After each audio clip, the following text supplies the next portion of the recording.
यह पहली बार था जब उत्तर प्रदेश के बाहर मायावती ने चुनाव लड़ा था। उन्हें 90,000 से अधिक वोट मिले थे, वो दूसरे स्थान पर रही थी। इसी बीच अयोध्या में कार सेवकों ने बाबरी मस्जिद तो गिराया, केंद्र सरकार ने कल्याण सिंह की सरकार को बर्खास्त कर दिया, लेकिन इसके बाद साल 1993 में यहां मिड टर्म विधानसभा चुनाव होते हैं। इस चुनाव में पहली बार मुलायम सिंह की समाजवादी पार्टी और काशीराम की बीएसपी ने गठबंधन किया था। सपा और बसपा दोनों के लिए गठबंधन फायदे का सौदा साबित हुआ। नतीजों में समाजवादी पार्टी को 109 और बहुजन समाज पार्टी को 67 सीटें आती हैं। उन्होंने कांग्रेस और अन्य छोटी पार्टियों के समर्थन से सरकार बना ली। 177 सीटों के साथ सबसे बड़ी पार्टी बनी बीजेपी को उस वक्त विपक्ष में बैठना पड़ा था। बीएसपी पहली बार सत्ता में आ चुकी थी। मुलायम सिंह यादव मुख्यमंत्री बने थे और बीएसपी को 11 मंत्री पद मिले थे। मायावती इस सरकार में शामिल नहीं हुई, लेकिन उन्हें इस गठबंधन की फंक्शनिंग को सुपरवाइज करने का काम सौंपा गया था। इसे मायावती ने अपनी इमेज बनाने के मौके के तौर पर देखा। सरकार बनने के कुछ समय बाद ही लोकल मीडिया ने मायावती को सुपर चीफ मिनिस्टर कहना शुरू कर दिया। इसे सुनकर मायावती को खूब मजा आता। लोकसभा चुनाव में असफल हो चुकी मायावती को जनवरी 1994 में राज्यसभा की सीट मिल गई, लेकिन इस बार वे सांसद आकर खुश नहीं थी। इसी बीच मार्च 1994 में मायावती ने महात्मा गांधी पर आपत्तिजनक बयान देकर बड़ा विवाद खड़ा कर दिया।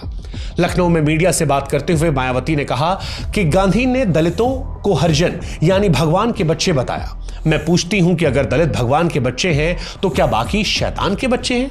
अगर गांधी को यह शब्द इतना ही प्यारा लगता था तो वो खुद को हरिजन क्यों नहीं बुलाते थे? वे अपने नाम के आगे हरिजन क्यों नहीं लिखते थे? मायावती के इस बयान के बाद उन पर टाडा एक्ट के तहत गिरफ्तारी की मांग कई नेताओं ने की, लेकिन मायावती पर इसका कोई भी असर नहीं था।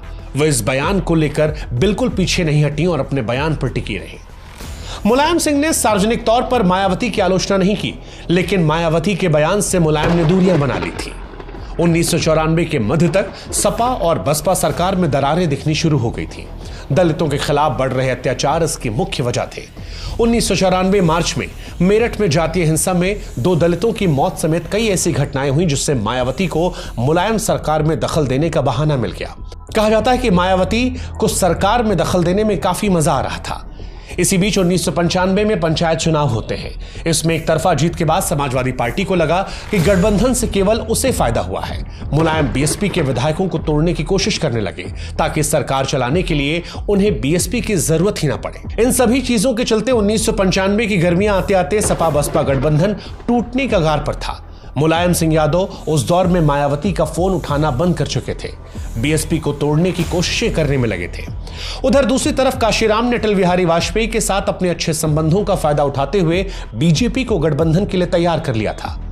कहा जाता है कि काशीराम ने समझौता होने तक मायावती को भी इस बारे में जानकारी नहीं दी थी।